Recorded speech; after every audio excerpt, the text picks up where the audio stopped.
Ibinulgar sa Senado ang mga umano'y ghost na flood control projects partikular sa Bulacan. Bukod dyan, pinasabi na rin ang mga kontratistang ng ghost sa pagdinig ng Senado. Narito ang aking report.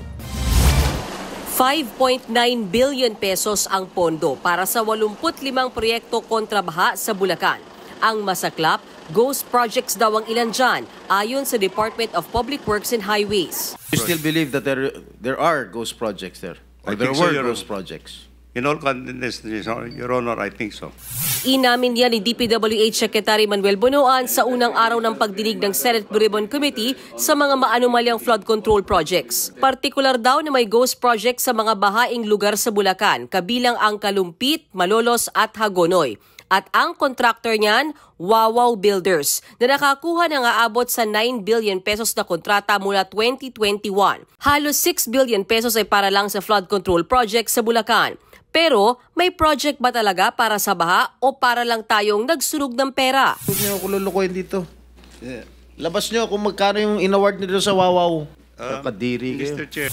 Inimbitahan din sa pagdinig ang 15 kontratista na sinasabing naka-corner sa marami sa mga flood control projects sa buong bansa. Pero 7 lang sa kanila ang dumalo sa hearing. Kaya ang Senado mag-i-issue ng subpoena para sa mga absent na kontratista at para masigurong dadalo sila sa susunod na pagdinig.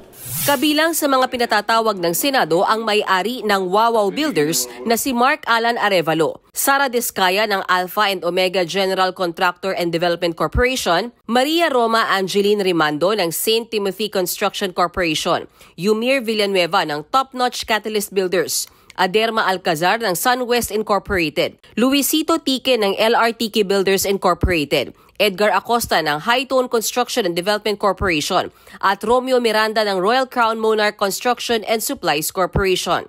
Para hong ginagago itong committee natin na may sakit, nagbakasyon na, may mga prior schedule. Ano mas importante, prior schedule, Mr. Chair? Or itong investigasyon ito because 544 billion na pinag-uusapan natin. May I move for the issuance of subpoena to those absent invited resource persons, particularly yung mga contractors, Mr. Chair, to require them to be present in the next hearing. I so move, Mr. Chair. Eto pa, hindi lang ghost projects ang issue. Inungkat din ni Senator Sherwin Gatchalian ang tila hokus-pokus sa pre-qualification.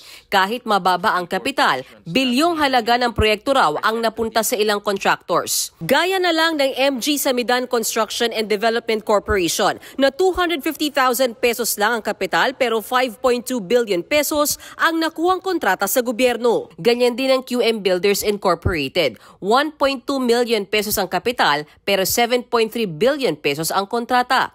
Napagalitan pa nga ang may-ari ng QM Builders dahil sa magulong sagot sa mga tanong ng mga senador. Ilang project ang na-execute mo na? Marami na eh. O kanina sinabi mo hindi ka pa nakapag-umpisa eh. Meron akong hawak na martilyo rito, sinasabi ko sa'yo. Mr. Chair. Huwag kang tatawa-tawa kasi hindi nakakatawa ito ha. Mr. Chairman. Dito lang nagsisinungaling ka na eh.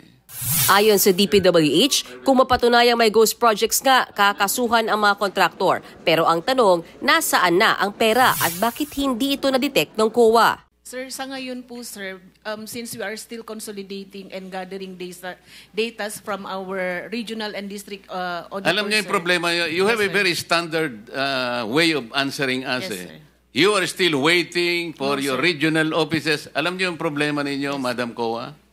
Kasi puro kayo post-audit eh. Bilyon-bilyong pondong panlaban sa baha ang nakaambang i-zero ni Senator Gatchalian sa 2026. Kung ampaw naman daw ang mga proyekto, sa pondo na lang daw para sa mga paaralan niyan, ilalaan. Sa mga susunod na linggo, nakatakdang ituloy ng komite ang pagdinig sa mga posibleng anomalya. Mga kapatid, Mean Los Baños po, huwag magpahuli sa mga balita at impormasyong dapat ninyong malaman. Para sa mas malawak na balitaan at diskusyon, mag-follow at mag-subscribe na sa social media pages ng News 5.